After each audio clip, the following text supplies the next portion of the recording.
Buen día, estudioso bíblico. Los Nefilim antes y después del diluvio y en la era mesiánica. Esa fue la pregunta.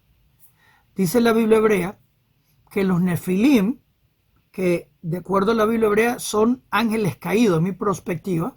Nefilim viene la palabra nofal, caer. Y obviamente se juntaron con las mujeres casadas, mujeres de hombres, y obviamente tuvieron híbridos. Y Dios destruyó el mundo por medio de estos híbridos, estos gigantes. Pero la Biblia hebrea habla que habían Nefilim después del diluvio. ¿Cómo se entiende eso? ¿Y cuál relación tienen con la era mesiánica? Creo que es una buena pregunta. Y los rabinos de antaño hablan de los Nefilim en la era mesiánica. Pero ¿cómo es que están después del diluvio? Pregunta interesante, ¿no? Los Nefilim eran gigantes enormes. Hay historias que eran hasta 100 pies de altos. Interesante historia, ¿no? Pero, ¿cómo es que había Nefilim después del diluvio? ¿Y qué es lo que tienen que ver con la era mesiánica?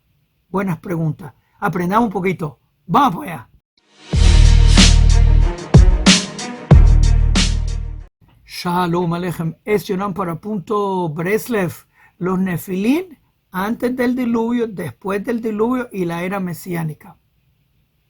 Voy a estar leyéndote un poquito de lo que la Biblia hebrea dice y obviamente te voy a explicar los comentarios rabínicos concerniendo esta idea, cómo es que sobrevivieron el diluvio, esa es la pregunta, y qué tiene que ver con la era mesiánica. Bien, Génesis 6:4 dice, habían gigantes, aquí es la palabra Nefilim, con M, que es plural, así que cayeron, los caídos serían.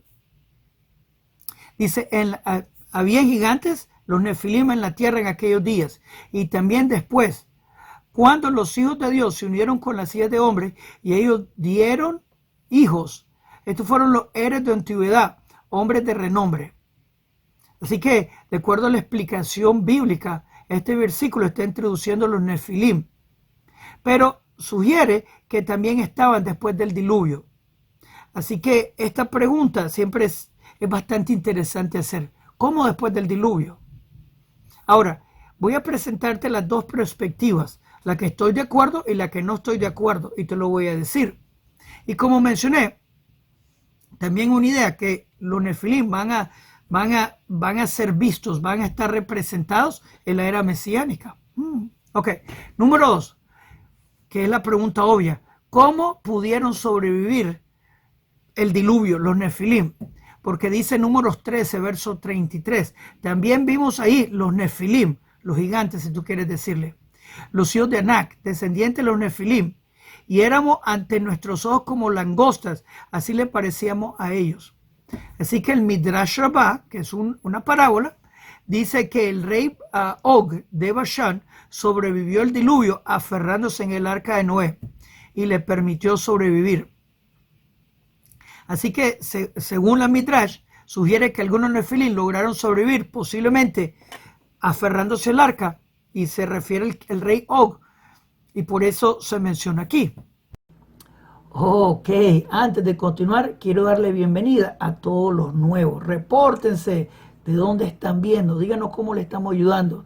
También quiero que por favor le hagan me gusta a este video y se suscriban al canal, que le hagan clic a la campanita para que le contemos cuando los siguientes videos en este canal vengan. Es importante. También quiero invitarlos a las clases de la Biblia. Estudiamos la Biblia hebrea todas las noches, a las 8 de la noche hora de Toronto. De domingo a jueves estudiamos la Biblia hebrea, que es la raíz hebrea de la fe. La estudiamos del hebreo, la traducimos al castellano con sus comentarios, donde todo el mundo está bienvenido a aprender la Biblia hebrea con nosotros. Tenés que estar suscrito para comentar, pero todo el mundo está bienvenido. Así que suscríbanse al canal, dale me gusta el video, compártenlo en su grupo, únanse al proyecto de aprender la Biblia hebrea. El que aprende la Biblia hebrea vive menos engañado. Así que hagan clic, clic, clic. Número 3. Los Nefilim eran Anakim, descendientes de los Nefilim. Una buena pregunta. Deuteronomio 2, verso 10 a 11 dice, los emitas vivieron ahí en tiempos pasados. un pueblo grande y numeroso y alto como los Anakim. Ellos también eran considerados Refaim, como los Amakim, pero los moabitas lo llamaban Emim. Así que de acuerdo al Talmud, en el Tratado de Nida 16, que recuerden que el Talmud es el estudio bíblico más antiguo del mundo, así que los Anakim eran descendientes de ángeles caídos, que tomaron mujeres humanos y engendraron gigantes. Eso es lo que supone el Talmud. Recuerda que está suponiendo, no está diciendo esta es la ley, que mucha gente confunde lo que el Talmud está haciendo. Está comentando, no está diciendo esta es la ley. Simplemente está comentando. Okay.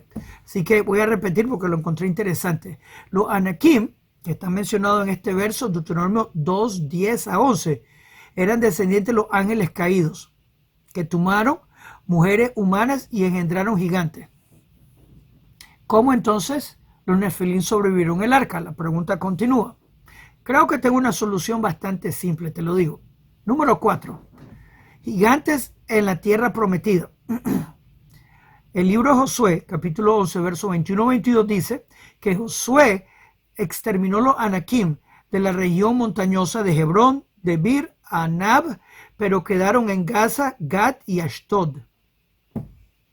Así que, según el comentarista Targum Jonathan Ben Uziel, dice que los reyes de los Pilishtim, los filisteos, eran descendientes de los Nefilim y poseían fuerza sobrehumana.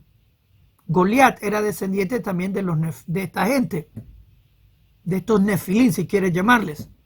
Pero te recuerdo que Ruth y Orfa, ellos tenían esa descendencia también. Ruth decidió el camino de Dios. Orfa regresó a ser la princesa de Moab. Eventualmente ella dio luz a niños, etc. Se casó. Y obviamente Goliat es uno de los descendientes de Orfa. Y David, obviamente David es descendiente de Ruth. Así que eventualmente se encontraron. Interesante tópico. Mucha gente no sabe eso. Número 5. Og, el último Refaim. Estos eran gigantes. Hasta hoy en día hay ruinas de los Refaim que eran gigantes y que tenían relación con la gente de Gaza, para que sepan. Los Pilishtim, como le llaman. Que la palabra Pilishtim, los filisteos o los palestinos, significa invasores, para que sepan. Interesante. Filibusteros, si tú quieres llamar, piratas. Así que el último rey de Refaim era Og. Og, el rey de Bashan, quedaba del resto de los Refaim. Su cama era 9 codos de largo y 4 de ancho. Ahora regreso al punto de la altura de los gigantes. Cuando uno encuentra cuerpos prediluvio, lo encuentra que son enormes. Así que he encontrado cuerpos gigantes. Por ejemplo, en Perú, en un museo, en Perú tienen museos fantásticos. Hay huesos de un gigante que tenía 17 metros de alto, algo así ridículo, altísimo. Y como dije, hay ideas que existían gigantes hasta 100 pies o 100 metros de alto, gigantes. Pero también hay árboles gigantes que la gente los confunde con montañas porque son troncos cortados. Así que antes del diluvio todo era gigante. Así que los Nefilim eran gigantes. Pero como están viendo aquí, te da la dimensión de este rey, que era 9 codos, que significa del comienzo del dedo hasta el codo. Así que 9 codos sería como 11 pies de alto, algo así, como 3 metros de alto, digo yo, calculando mal. Si tú tienes la calculación propia, escríbela aquí abajo. Así que en el Talmud, el Tratado Berajot 54b habla, y como mencioné, el estudio bíblico más antiguo del mundo, Og intentó matar a Moshe levantando una montaña, pero Dios lo venció. ¿Qué significa eso? Simplemente una especulación. No está diciendo que esto, como dicen en hebreo, mamash, por seguro pasó. Simplemente está dando un comentario, que probablemente viene una midrash. Una midrash es una parábola. Ok.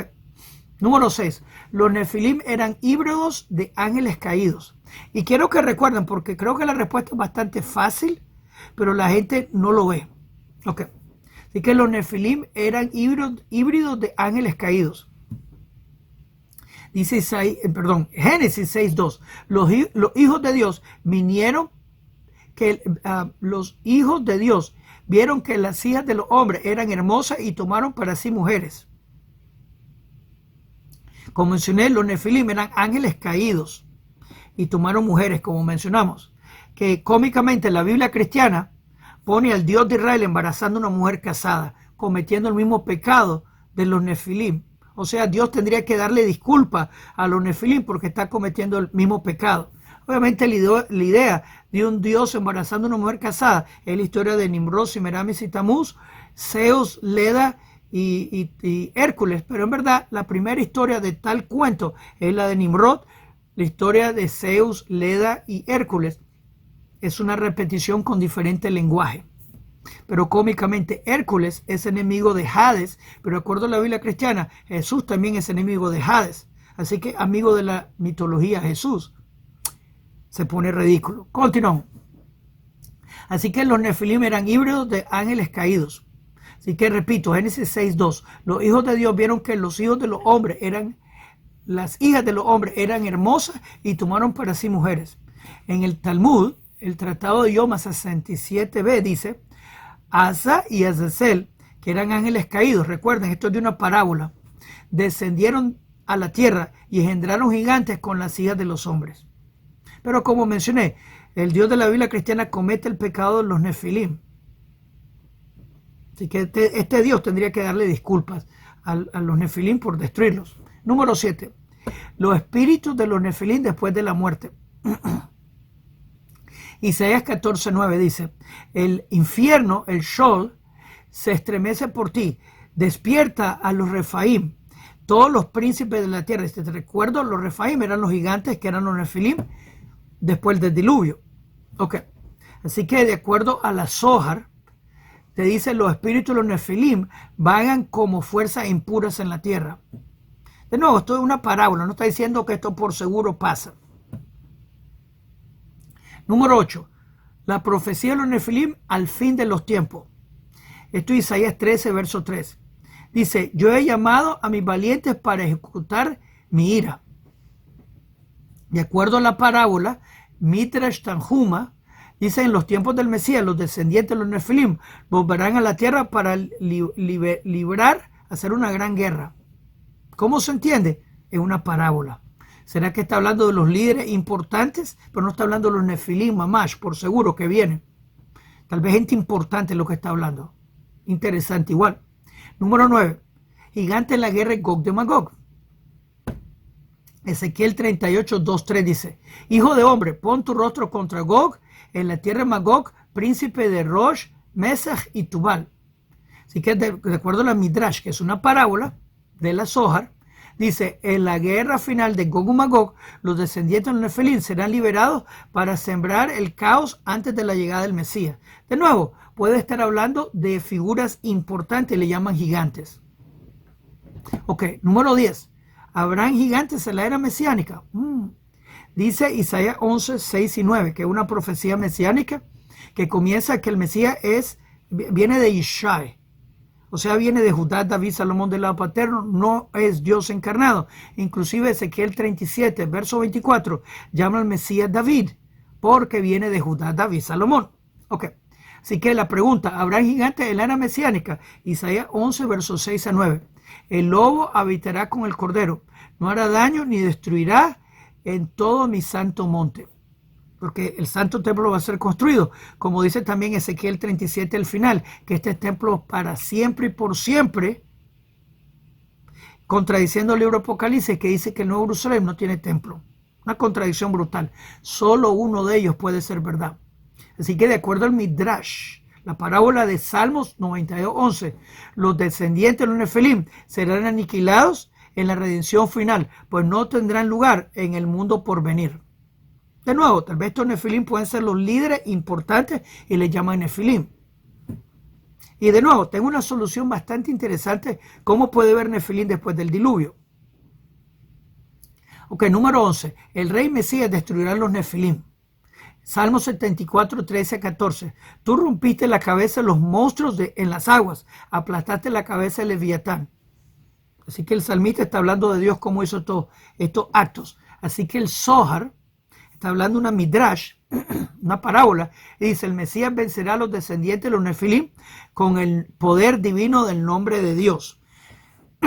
¿Qué significa? el Mesías de Israel no es un Rambo que hace guerra. Él tiene el poder de la plegaria, como el Yanuca, que tiene el poder de la plegaria. Una persona que le canta canciones de adoración al uno, como el Yanuca, que viene Judá, David, Salomón del lado paterno, como el Yanuca. Así que el poder del Mesías es la plegaria, como el Yanuca. Hashem, ayúdanos, Hashem, sálvanos.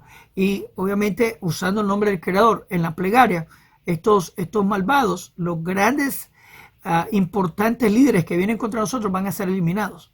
Ok, número 12. El reparo final de la humanidad. Así que Zacarías 14, verso 9. El Eterno va a ser rey sobre toda la tierra. Y en aquel día el Eterno uno y su nombre uno. No es Trinidad, no es Trinidad, no es Dios encarnado. Dios es uno. Y el Eterno va a ser rey sobre toda la tierra. Así que de acuerdo al Talmud, Tratado Sanedrín 98a, que acuérdense que el Talmud es el estudio bíblico más antiguo del mundo, dice: en la era mesiánica, todas las fuerzas del mal, incluyendo los nefelín, serán erradicadas y la humanidad volverá al estado original de la pureza. Número 13. O sea, la maldad, los líderes malvados van a cesar. Eso es lo que quiere decir. Todo el mundo va a adorar al uno, no más idolatría, no más dictaduras, no hay más democracia en la era mesiánica. Va a ser teocracia, que es el reino de Dios. El Mesías de Israel, el rabino del mundo, que se llama David, de acuerdo a Ezequiel 37, verso 24, porque viene Judá, David, Salomón del lado paterno. Él, el rabino del mundo, va a enseñar la ley de Dios y todo el mundo va a caminar en la ley de Dios. El Mesías de Israel apunta a Dios, no se da gloria al Mesías, no se adora, solo al uno. Eso es lo que dice Isaías 2, verso 2 al 5. Ok. Número 13, para terminar, el destino nefilim en ahora, pasado y el futuro, obviamente. Isaías 26, 14. Ellos están muertos, no vivirán, sus sombras no van a resucitar.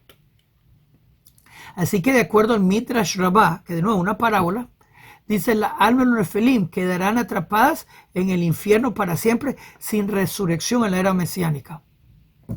Interesante, ¿no? Así que las almas de los nefilim no van a resucitar. Estos seres híbridos no van a resucitar. Ahora, así que los nefilim existieron antes del diluvio. Y hay textos que hablan que, por ejemplo, el rey Og era parte de los nefilim. ¿Cómo se entiende? Comentario rabínico, lo encontré interesante. Le llaman nefilim porque eran grandes, no porque eran nefilim. Pero hay una solución bastante interesante. La esposa de Noé era descendiente de Caín. Y la familia de Caín se unió con los nefilim. Así que había un gene recesivo, tal vez en la esposa de Noé.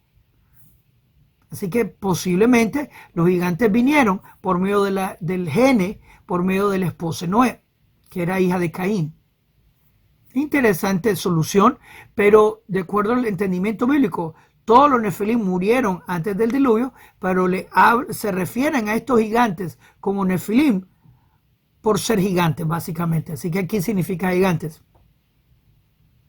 Obviamente en la era mesiánica los nefilim van a ser erradicados. Los descendientes de los nefilim quiere decir que tal vez significa los líderes importantes van a dejar de existir en la guerra Gog de Magog, que es muy pronto, que es Israel defendiéndose contra los enemigos que vienen contra nosotros.